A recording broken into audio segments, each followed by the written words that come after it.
In 1918, our world faced a flu pandemic. Up to 1/3 of the world's population was infected, and 50 million people died. It doesn't appear that we will have nearly as bad a situation. They practice some physical distancing, but not as thoroughly as we have done. Like now, in 1918, makeshift hospitals were set up to handle the large numbers of infected patients. Like now, people dedicated themselves to making masks to prevent the spread of the disease. But also like now, many churches closed.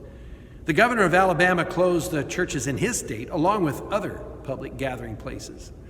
They didn't have live-streamed religious services, of course, but the local newspaper in Birmingham gave space in its pages to Protestant ministers, Catholic priests, and Jewish rabbis to publish their sermons. St. Paul Catholic Church, now the cathedral, is shown here as it looks today in Birmingham. Its pastor in 1918 was the Reverend James Coyle, originally of the township of Drum in County Roscommon, Ireland. He took advantage of that opportunity and wrote the most beautiful words about the gift of the Eucharist. You are, for the first time in your lives, deprived of the opportunity of hearing Mass on Sunday. And you will, I trust, from this very circumstance, appreciate more thoroughly what Holy Mass is for Catholics. Sunday service is no mere gathering for prayer, no coming to a temple to join in hymns of praise to the Maker, or to listen to the words of a spiritual guide pointing out the means whereby men may walk in righteousness and go forward on the narrow way that leads to eternal life.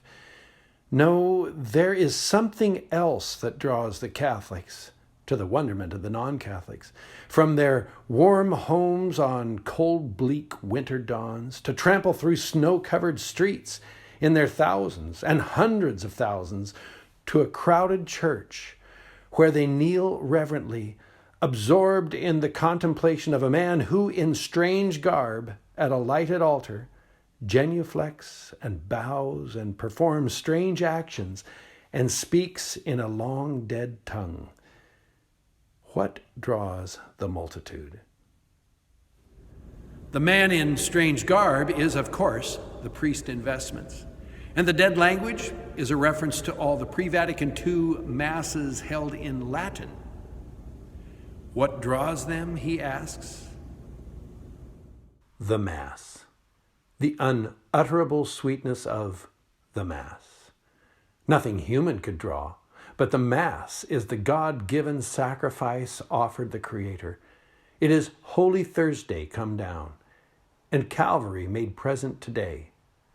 Mass is God, really and truly present on our Catholic altars, a living, unbloody victim offered again for the sins of men, offered too in thanksgiving for all the wondrous graces that unceasing flow from God's great mercy throne on high.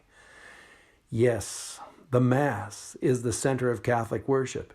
It is the Mass that matters. Where the Mass is, there is God himself, really, truly, though under sacramental veils. Here at Our Lady of the Lake Catholic Church, as we begin to gather in small groups of 25 for the Holy Mass, may we appreciate it more than we ever have in our lives. They say absence makes the heart grow fonder.